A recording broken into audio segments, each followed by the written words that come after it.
Buenas tardes.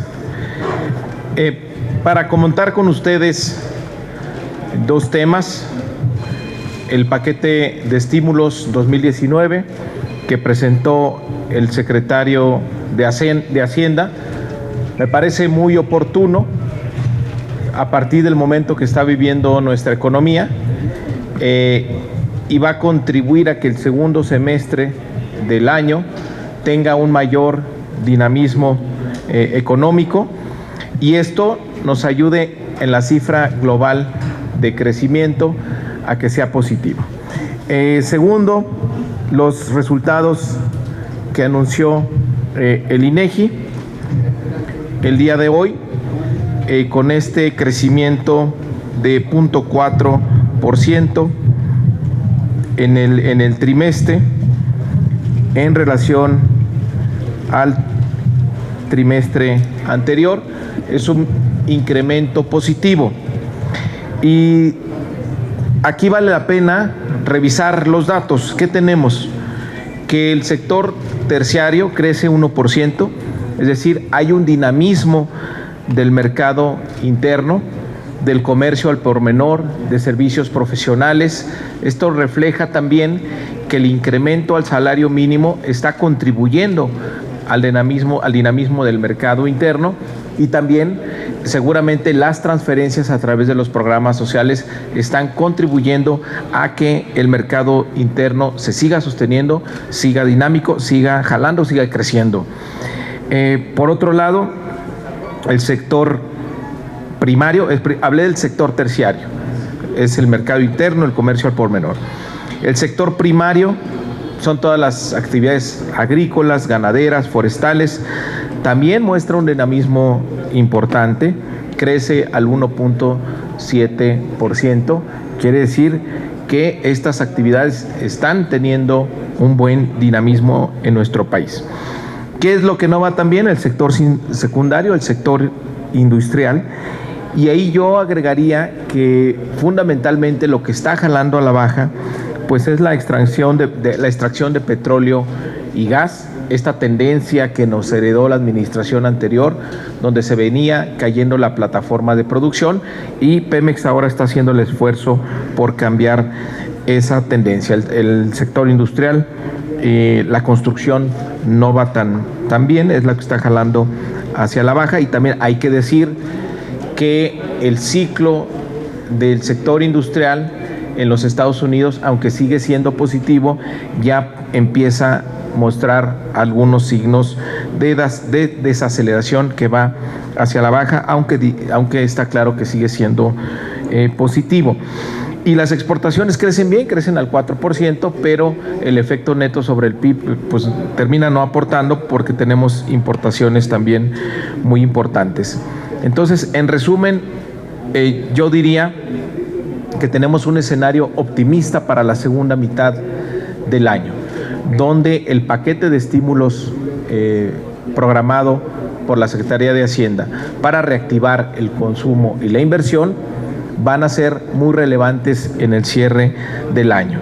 Y vemos con optimismo que el sector terciario, el mercado interno, está funcionando, mantiene un dinamismo importante, que el sector primario también sigue creciendo, actividades agrícolas, ganaderas, forestales, y el sector secundario es donde habría que poner la mayor atención, el sector industrial y el ciclo de los Estados Unidos, que sin duda está influyendo el comportamiento de nuestro sector. Pero tenemos más cifras positivas que negativas. Yo creo que tenemos elementos suficientes para suponer que vamos a tener una mucho mejor segunda mitad del año. De hecho, ya el 0.4% que termina el trimestre que da a conocer el INEGI, pues ahí de los datos que tenemos nos muestra que tuvimos un mes de junio ya muy dinámico, que empieza a revertir la tendencia de lo que vimos la primera mitad del año. Entonces, hay buenas noticias en materia de crecimiento económico. Se espanta por completo el fantasma de la recesión, y tenemos datos importantes, optimistas para la segunda mitad del año. Entonces se destierra por completo el fantasma de la recesión. Ya, todo eso. Señor, empezaremos nuestra sesión de preguntas con Héctor Figueroa, del Grupo Imagen. Sí, diputado, buenos días. En temas internos de la bancada, la presidenta de su partido, Jacob Polemski, ha planteado que debe ser una mujer la que coordine la bancada de Morena y presida la Junta de Coordinación Política en la Cámara de Diputados. ¿Usted cómo ve esta propuesta? También Jacob ha señalado que el presidente de la Cámara de Diputados, que en este nuevo año le corresponde al PAN, tendría que ser una mujer. ¿Usted desde la Junta de Coordinación Política actualmente mantiene también esta postura de que sea una mujer panista, en este caso que les corresponde la presidencia en San Lázaro, la que sea presidenta de la Cámara? Y por otra parte, ¿cómo ve el tema de la estafa maestra, una vez que se está citando a Rosario Robles? Y si esto tendría que ir más lejos, evidentemente no es la única persona involucrada con la estafa maestra. Ayer Alfonso Ramírez Cuellar decía que también pues tendrían que llamar a exsecretarios de Estado, no sé, se me ocurre pensar tal vez Osorio Chong o el propio Luis Videgaray.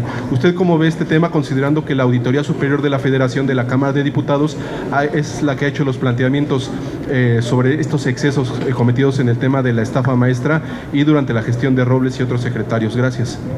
Bueno, en el caso de la estafa maestra se documentó perfectamente por la Auditoría Superior este mecanismo de defraudación a los recursos públicos, esta mecánica para robarse los recursos públicos quedó ampliamente documentado por parte de la Auditoría Superior, y también qué secretarías estaban involucrados. Entonces, lo que hay que apoyar lo que está haciendo la Fiscalía, y también quiero decir que hay responsabilidades políticas en ello.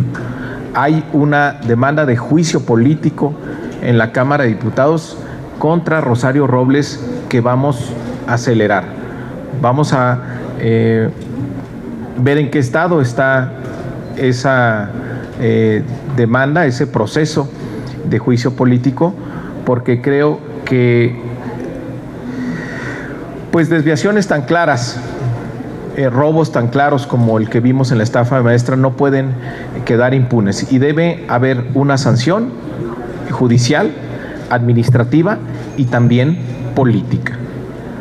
Y respecto de lo de la Junta, miren, la mesa directiva las reglas para elegir a la mesa directiva están muy claras en la ley orgánica.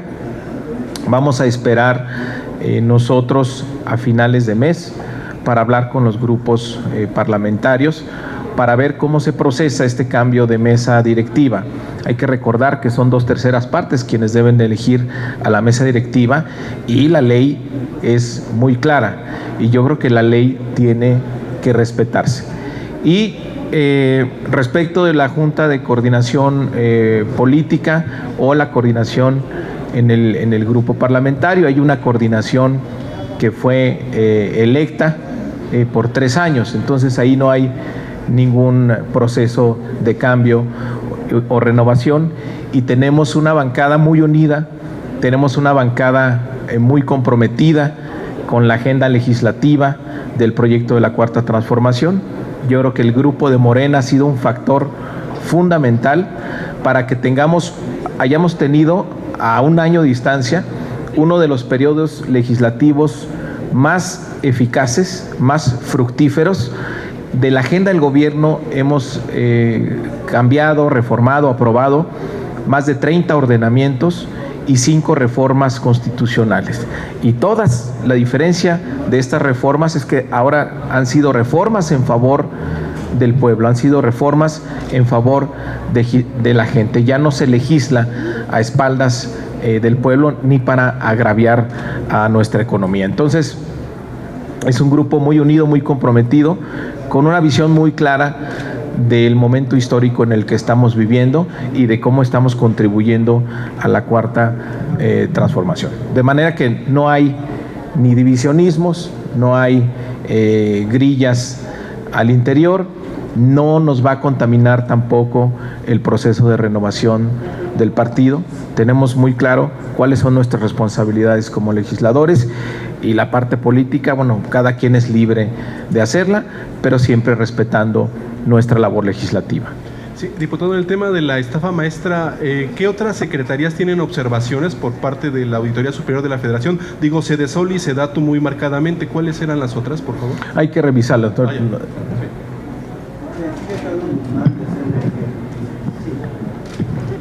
De este lado, diputado, buenas tardes. Dos preguntas. La primera, el presidente López Obrador en la mañanera hablaba de que esto del anuncio del INEGI del crecimiento económico es prácticamente una cachetada con guante blanco para los que preveían que había una recesión. Incluso pues sí, él mantiene la idea de que se va a crecer al 2% este año. ¿Cómo lo ven ustedes desde diputados Morena? Y también López Obrador hablaba sobre que hay muchas secretarías, muchos cuerpos que se crearon y que no tienen ninguna función.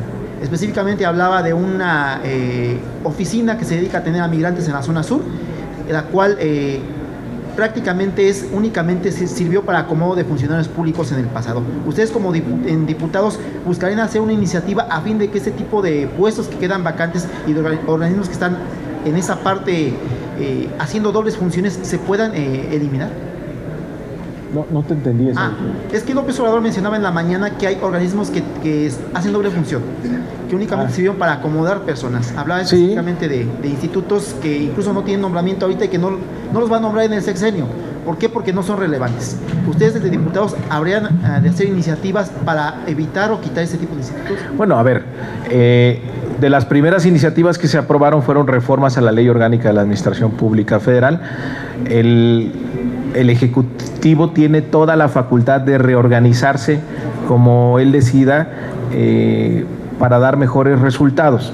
Entonces yo coincido con el presidente de que se crearon muchas estructuras burocráticas para acomodar amigos, compadres y demás, y además se ponían sueldos muy altos. Eso ya no se, en estos tiempos de la Cuarta Transformación, eso ya no se permite. Entonces, siempre el gobierno debe estar en una revisión permanente para trabajar con austeridad y darle el mejor destino a los recursos públicos. Entonces, cualquier adelgazamiento de la estructura burocrática siempre va a ser bien recibida y las funciones que estaban haciendo, reasignarlas a otras estructuras sin que se dobleteen ya esfuerzos. Entonces, ahí coincidimos con ello.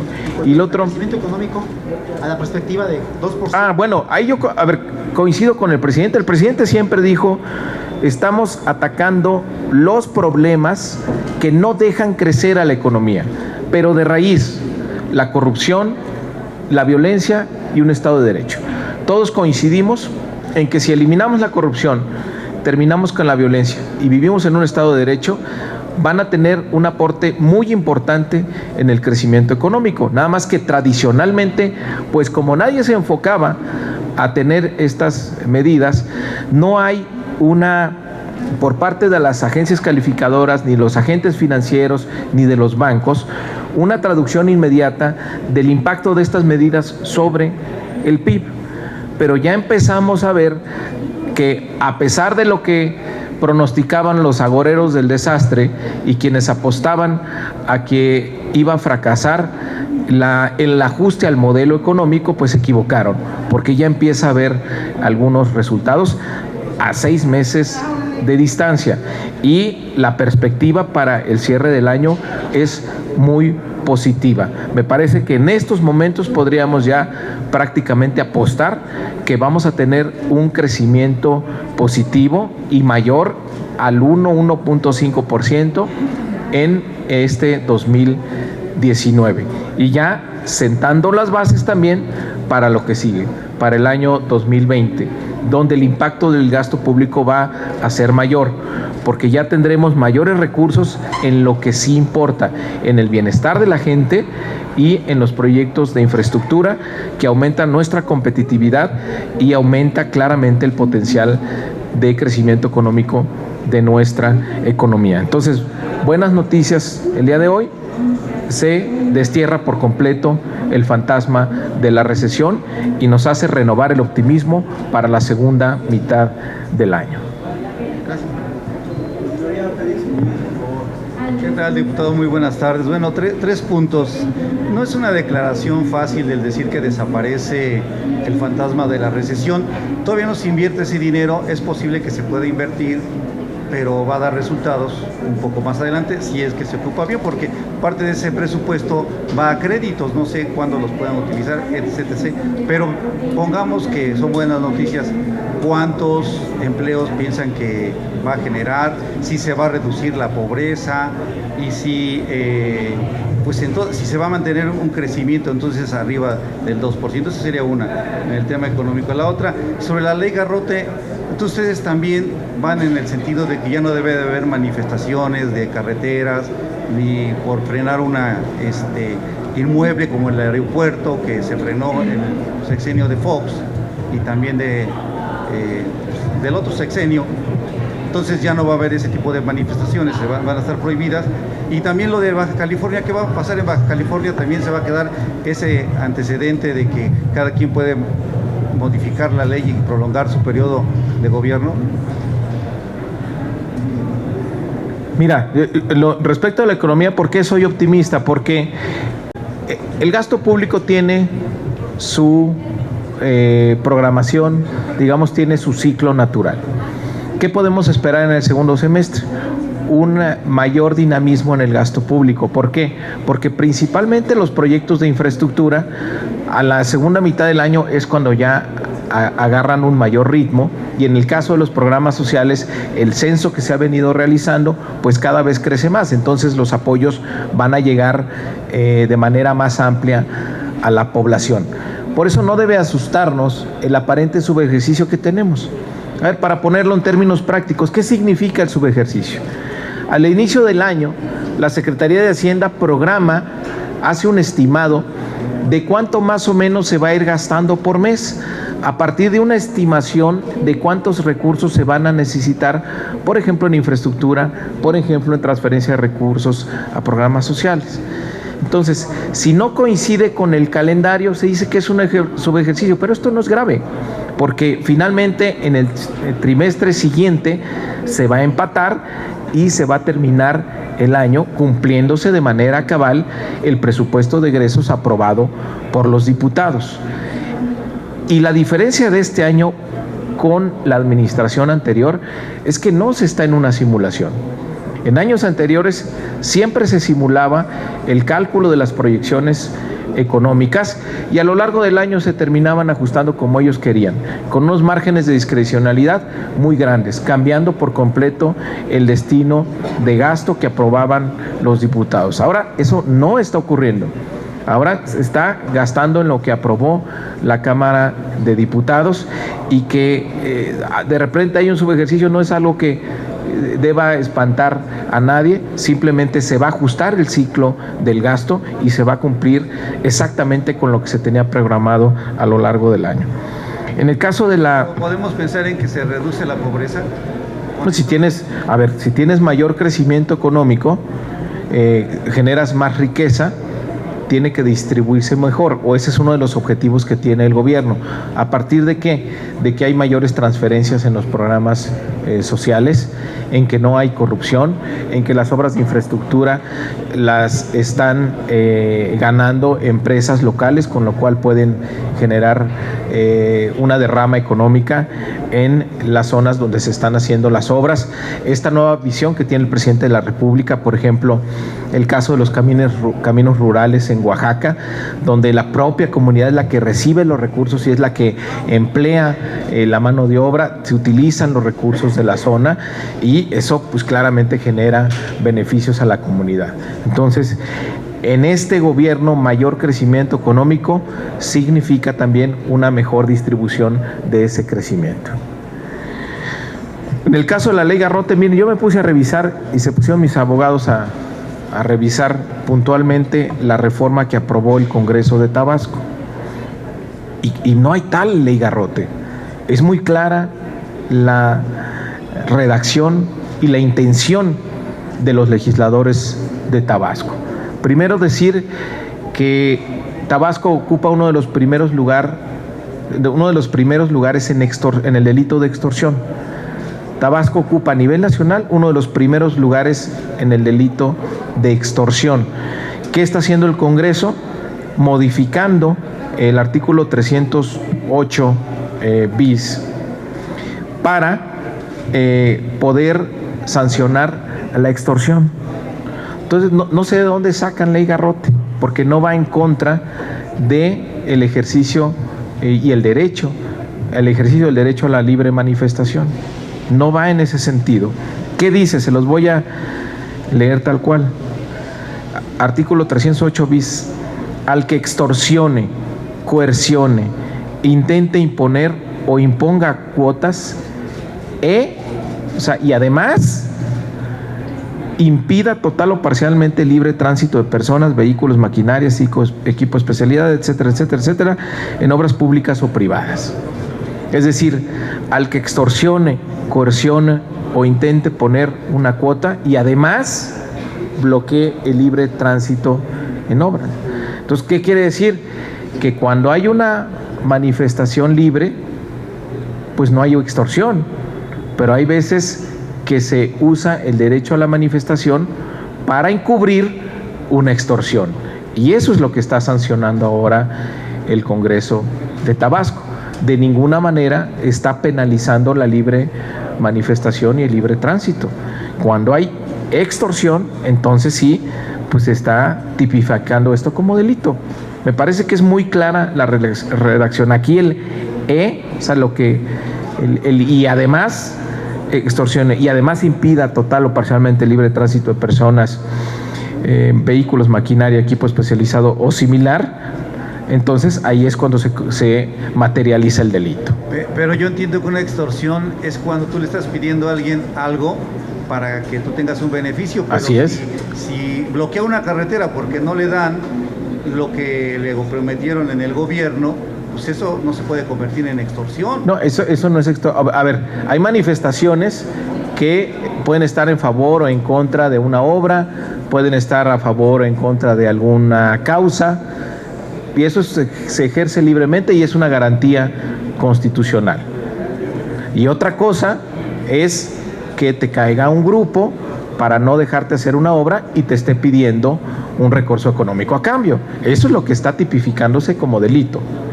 Y recordar una cosa, Adán Augusto López pues es un luchador social, es un gobernador que proviene de las filas de Morena, y nosotros no somos represores y nosotros no estamos en contra de la libre manifestación. Adán Augusto es un demócrata convencido, ha sido parte de la lucha democrática de este país. Entonces ahora como gobernador él no se va a convertir en ningún represor. Sí, el Congreso de Tabasco está dando elementos para terminar con uno de los principales delitos en el estado, que es la extorsión.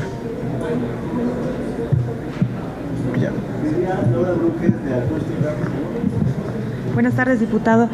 Pues solamente preguntarle, trascendió pues una información de que para la sucesión de la mesa directiva en la Cámara de Diputados de don Porfirio Muñoz Ledo, pues había un acuerdo interno para que fuera el PAN el que presidiera la mesa directiva. Quisiera saber su opinión al respecto, si ahí está tal acuerdo del que se está comentando.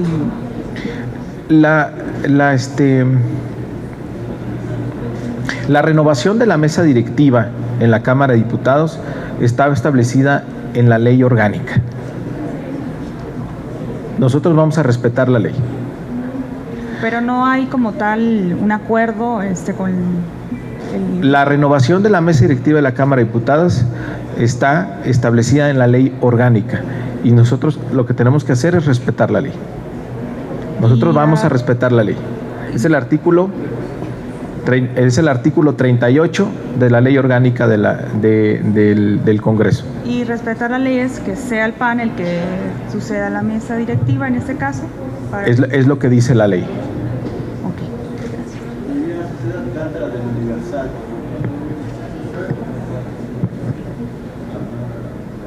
Diputado, buenas tardes.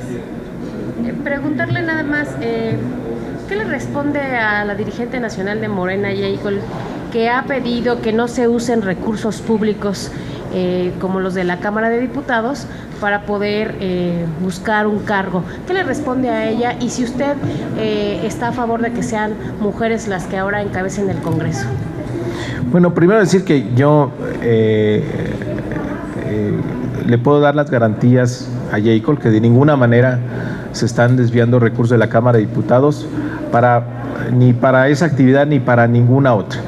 Yo he sido invitado por parte de mis compañeros diputados federales a acompañarlos en los informes que a un año de distancia de haber iniciado esta legislatura, ellos están dando a la ciudadanía, están dando a la población de los estados que representan.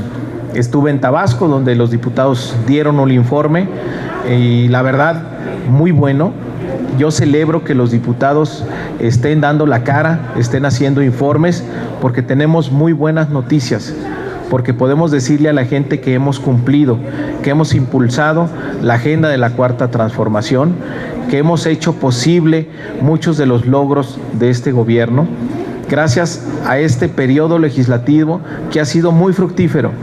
Yo creo que en pocos periodos se ha tenido el cambio de tantas leyes, 5 reformas constitucionales, y todas en favor de la gente, todas en favor del pueblo. Entonces, por supuesto que vamos a ir a informarle a la ciudadanía. Y son informes que están dentro de la ley, además es una obligación de los legisladores informar y vamos a cumplir con esa obligación.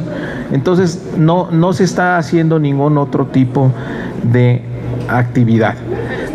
Los diputados y diputadas también, como militantes de Morena, hemos convocado a hacer una reflexión, a hacer una consulta de qué es lo que sigue en el partido, porque se ha cerrado un ciclo muy importante.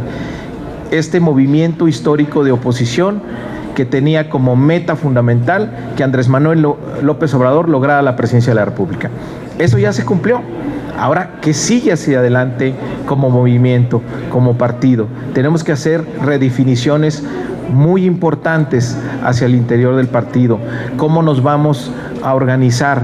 ¿Cuál va a ser ahora nuestra meta? Porque debe quedar muy claro que debemos estar a la altura de este momento histórico y primero garantizar que se consolide y trascienda el proyecto de la Cuarta Transformación.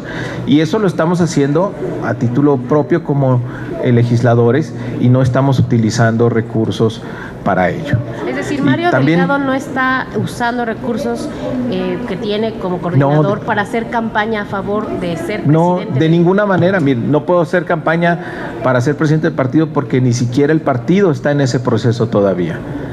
No arranca formalmente su proceso de renovación y yo no he dicho siquiera si voy a participar o no. Lo que he dicho es que me interesa participar en qué, en estas redefiniciones, porque creo que somos corresponsables como legisladores del futuro del movimiento y que esto continúe por muchos años. Este movimiento que estamos viendo se consolide y trascienda por muchos años y esa sí ya es nuestra responsabilidad y esa no vamos a rehuir. Y decirles que yo no creo en la confrontación entre compañeros de partido. Debe haber una respetuosa discusión de ideas. Los militantes debemos de asumir la responsabilidad del momento histórico que estamos viviendo como país y como movimiento. Nuestro deber ahora es la unión y no la división. El proyecto de transformación siempre va a ser más grande que cualquier proyecto personal. Creo que es importante en estos momentos convocar a la militancia para reflexionar y repensar el partido. Eso es lo que estamos haciendo. Terminamos un ciclo, llegar al poder, ahora somos el partido en el gobierno. Necesitamos repensarnos, reflexionar y reorganizarnos para lo que viene. Entonces, no confundirlo con la actividad legislativa de información a la población que estamos haciendo. No hay tal desvío de recursos. A Jacob, a quien respeto y reconozco su trabajo como líder, tiene logros históricos, ganar la presidencia de la República y ganar la mayoría en las 2 cámaras. La respeto y le puedo dar las garantías de que no hay ningún desvío de recursos públicos. La última pregunta sobre el tema de trabajo de Karina Aguilar de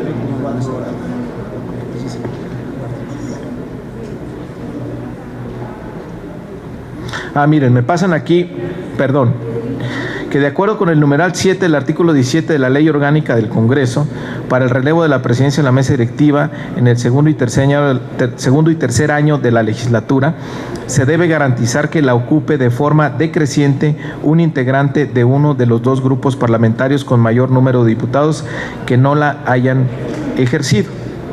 Eso es lo que dice la ley, y lo que tenemos que hacer nosotros es respetar la ley. Es decir, senador, buenas tardes. Para no interpretar, es decir, que será el PAN quien presida la mesa directiva en el próximo año. Para no interpretar. Un integrante de uno de los dos grupos parlamentarios con mayor número de diputados que no la hayan ejercido. No quiero interpretar nada más. Pues, sin interpretar, en esta lectura podría ser el PAN o podría ser el PRI. Y por otro lado, de la ley, en la denominada Ley Garrote, las reformas que se hicieron en Tabasco, preguntarle, ¿va a quedar o queda esta ley a interpretación? ¿Cómo comprobar que existe una extorsión en una libre manifestación? Pues yo creo que... porque justo ese es el punto, ¿cómo se comprueba? Justo el punto, si tienes una manifestación que está a favor o en contra, tiene a bandera alguna causa, bueno, eso puede ser visible, puede ser público. Otra cosa es que tengas ahí alguna organización que esté impidiendo una obra y que esté pidiendo para quitarse un recurso o algo a cambio. Eso ya es extorsión. ¿Cómo se comprueba? Pues en el momento que se pida, ¿no? Es cuando se materializa el delito. Justo cuando se materializa el delito, cuando hay extorsión, es decir, cuando se pida, como dice aquí en la ley, extorsione, coercione, intente imponer o imponga cuotas. Ahí es cuando se materializa el delito. ¿No es interpretativa? Pues si no pides, no hay delito. Si pides, hay delito. ¿No? Ok, gracias. O sea, si pides algo, pues entonces estás extorsionando. Si pides dinero, si pides recursos, entonces ahí hay una extorsión. Si estás queriendo obtener una ganancia ilegítima y además bloqueas para obtener esta extorsión, pues alguna vialidad, la construcción de una obra. Ahí es falso que sea una ley que se esté aprobando para proteger la construcción de dos bocas. No.